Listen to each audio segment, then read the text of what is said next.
مرزا قادیانی نے مغلظات لکھی ہیں کشتی نوح کے اندر، اللہ معاف فرمائے، اس نے یہ بات لکھی ہے کہ اللہ رب العزت نے میرے ساتھ ہم بستری کی اور اس کے بعد مجھے حمل ہوا اور پھر میں پیدا ہوا، یعنی مجھے ہی حمل ہوا اور میں ہی پیدا ہوا۔ ختم نبوت زندہ باد، ختم نبوت زندہ باد، ختم نبوت زندہ باد، ختم نبوت زندہ باد۔ الحمدللہ والصلاة والسلام علی رسول اللہ۔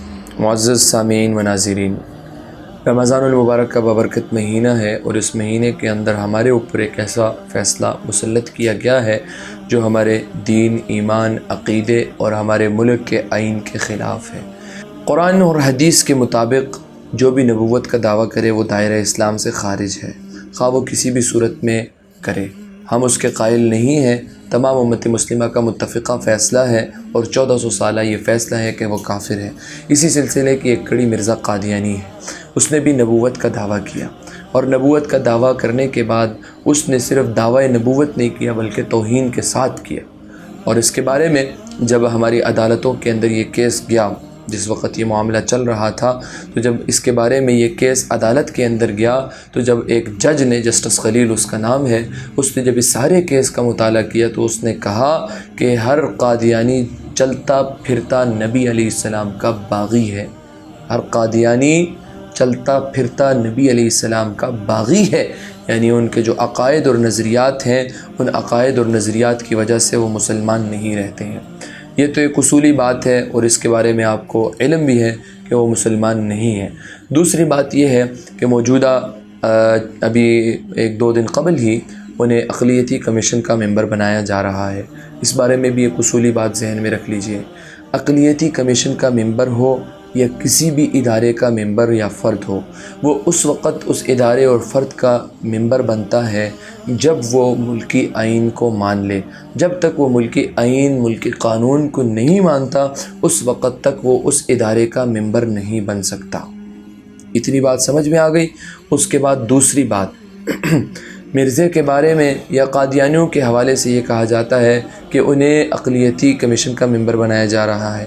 سوال یہ ہے کہ کیا انہوں نے اپنے آپ کو اقلیت تسلیم کر لیا ہے؟ حالانکہ ہمارا عقیدہ ہرگز ان کو اقلیت تسلیم کرنے کا نہیں ہے۔ حضرت ابوبکر صدیق کا فیصلہ ہمارے لیے، ہمارے سامنے ہے کہ جب نبوت کا دعویٰ کیا تو وہ جہاد کے لیے نکل پڑے۔ تو ہمارے سامنے تو یہ معاملہ اقلیت کا نہیں ہے، لیکن دین اور اسلام کو، عقیدے کو ایک سائڈ پر رکھ لیجئے، کیا انہوں نے آئین کے مطابق اپنے آپ کو اقلیت تسلیم کر لیا؟ ہرگز نہیں، وہ اپنے آپ کو اقلیت تسلیم نہیں کرتے۔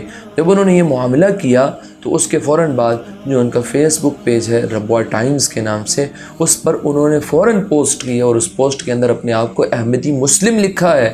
تو پاکستانی آئین اور قانون کے مطابق وہ مسلم نہیں ہے، خواہ وہ کسی بھی سلسلے سے، کسی بھی گروپ سے تعلق رکھتے ہوں۔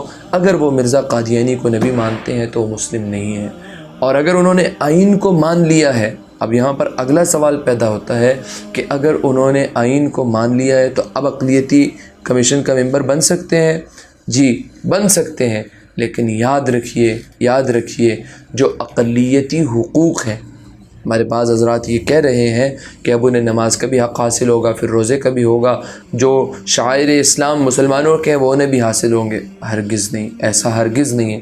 اپنے ذہن میں بٹھا لیجئے، امتناع قادیانیت آرڈیننس موجود ہے جس کے تحت یہ بات لکھی گئی ہے کہ یہ اپنی عبادت گاہ کو مسجد، اپنے مردہ خانے کو، اپنے دفن خانے کو قبرستان نہیں کہہ سکتے، اپنی عبادت کو نماز نہیں کہہ سکتے، اپنے جو مرزا قادیانی پہ یہ اس لعین کا تذکرہ کرتے ہیں اسے وہ ذکر نہیں کہہ سکتے۔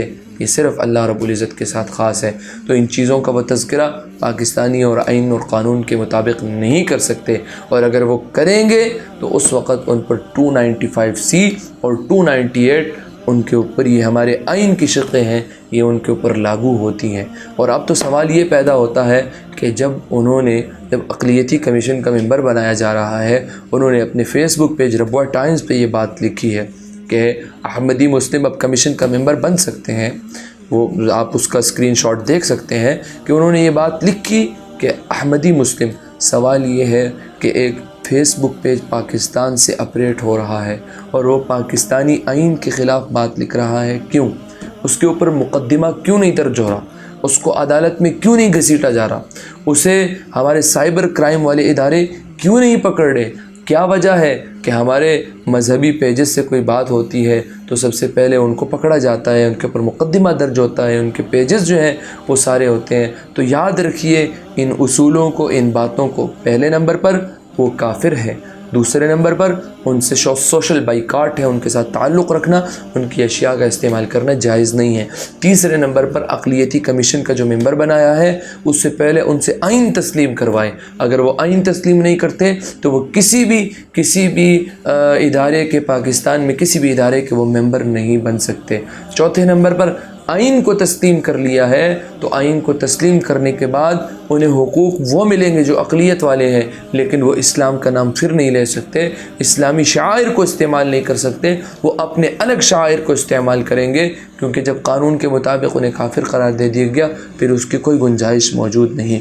اور آخر میں یہ بات آپ کو پھر بتا دوں کہ ان چیزوں سے، بلکہ یوں سمجھ لیجئے میری طرف سے قادیانیوں کے لیے ایک چیلنج ہے کہ ان کی کتابوں کا انگلش میں ترجمہ کیوں نہیں ہے۔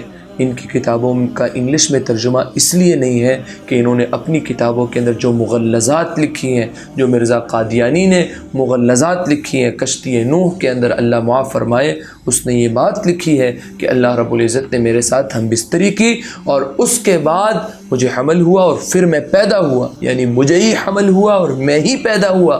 اگر اس بات کو انگلش میں ترجمہ کریں گے تو مجھے بتائیں کہ جب یہ انگلش میں کتاب جائے گی تو اس کو پڑھنے والا کیا تصور دے گا؟ اسی لیے ان کی کسی کتاب کا انگلش میں ترجمہ نہیں ہے، اور میرا ان کے لیے تادم مرگ چیلنج ہے کہ اگر یہ اپنی کسی کتاب کا انگلش میں ترجمہ کر دے تو مجھے دکھا دے۔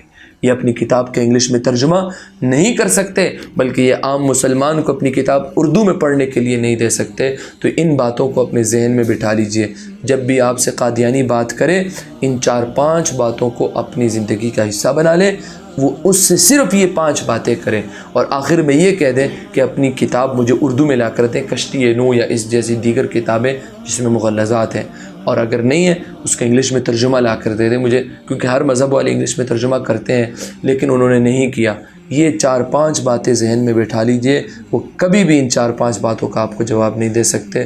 اللہ رب العزت ہم سب کے ایمان اور عقیدے کی اور ہمارے ملک اور دین کی حفاظت فرمائے۔ ختم نبوت زندہ باد، ختم نبوت زندہ باد، ختم نبوت زندہ باد، ختم نبوت زندہ باد۔